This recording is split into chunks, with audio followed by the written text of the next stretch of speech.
Bonjour à tous, aujourd'hui je vais vous parler d'Independence Day 2, donc Résurgence, que j'ai vu hier au cinéma. Donc hier c'était le 20 juillet, le jour de sa sortie en fait. C'est rare que je vais voir les films le jour de leur sortie parce que je déteste le monde, mais là il y avait personne.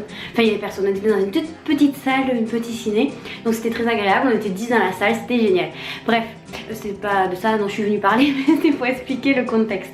Le réalisateur c'est toujours le même que celui qui a réalisé le 1, donc Roland Emmerich. Premier point positif, le casting qui est quand même sympathique, malgré l'absence de Will Smith en fait, on regrette son absence, mais ils se sont quand même bien débrouillés pour nous la faire oublier cette absence. Ils sont bien tombés sur leurs pattes, malgré une bande-annonce qui laissait présager en fait de l'action à outrance en fait, comme c'est la mode en ce moment dans le cinéma américain en fait, où ça explose de partout pendant 30 minutes, ça n'arrête pas, etc. Là ils ont bien dosé, il y avait des hauts, des bas, des hauts, des bas au niveau de l'action, hein, donc ça laissait le temps de souffler, de se remettre dans l'action, de souffler, donc je trouve ça plutôt positif.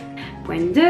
Le deuxième point que j'ai relevé, c'est le début en fait, le commencement de l'histoire, où ils ont eu une bonne idée, où le réalisateur a eu une bonne idée. Il a parlé de l'unification de la Terre contre la menace du ciel, donc c'était un message de paix assez intéressant. Le problème à mon sens, c'est qu'ils ont rapidement évincé cette belle idée quand en fait les États-Unis d'Amérique après se sont retrouvés encore au centre de l'action, à prendre des décisions, donc ils auraient pu aller beaucoup plus loin dans cette idée d'unification des humains. Troisième point, les effets spéciaux, les décors, les costumes, l'ambiance, etc. C'est plutôt positif, il n'y a rien à redire dessus, c'était bien. En 3D, en plus, non, une belle 3D. Quatrième point, donc ce qui est sympathique aussi, c'est ce regard que le spectateur peut avoir, un regard différent sur l'univers, donc le regard est davantage ouvert sur l'univers, c'est pas que sur la Terre, le système solaire, il s'ouvre. Et je trouve ça plutôt positif, changeant et intéressant par rapport à cette suite, donc par rapport au premier film et aux autres films même, dans le même genre. Cinquième point, donc c'est plutôt mon aspect négatif puisque c'est au sujet des longueurs, il y a quelques lenteurs, bon j'étais fatiguée mais c'est vrai que des fois je relâchais un petit peu la tension et quelques assoupissements, non je me suis pas endormie quand même mais ça m'accrochait moins en fait, quelques petites lenteurs par-ci par-là.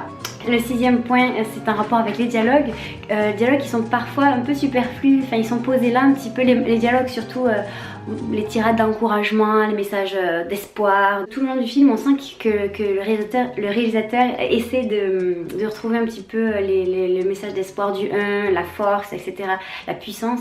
On le perçoit ça en fait, ces efforts-là, donc c'est pas nul non plus, mais on le sent. Ça fait pas la même émotion que le 1, c'est pas mal fait, mais ça aurait pu être mieux.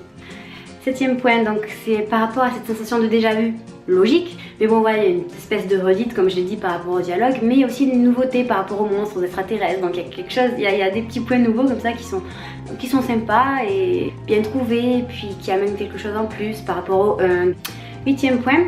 Le huitième point est un point vraiment négatif pour moi parce que le mot fade me vient un petit peu à l'esprit en fait, fade, parce que c'est bien fait, c'est bien propre, mais il n'y a pas de réelle émotion, pas vraiment de tristesse, pas vraiment de peur. On a un sentiment de sécurité finalement sur le siège de cinéma, et pour un film de science-fiction où les extraterrestres attaquent la planète, on a un droit d'espérer de la peur, un petit peu d'être en proie un petit peu à l'effroi.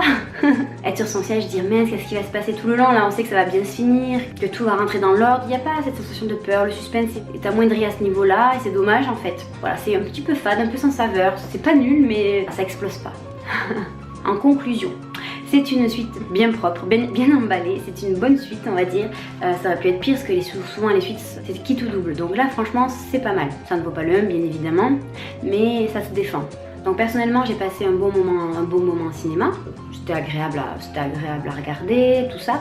Mais il n'y a rien dans le film de grandiose qui me permettrait de vous recommander chaudement ce film, au cinéma du moins. C'est pas transcendant en fait, il n'y a rien qui touche énormément, qui émerveille énormément, qui surprend énormément. Vous pouvez aller le voir si vous êtes curieux, mais ça va pas vous faire exploser le cœur, les yeux, les sens, voilà. Donc bon, c'est personnel tout ça bien sûr, mais c'est les points que j'ai relevés, donc n'hésitez pas si vous avez ressenti la même chose à me le dire, ou au contraire si vous pensez à autre chose à le dire aussi, qu'on puisse échanger tout ça. Je vous fais de gros bisous et je vous dis à la prochaine.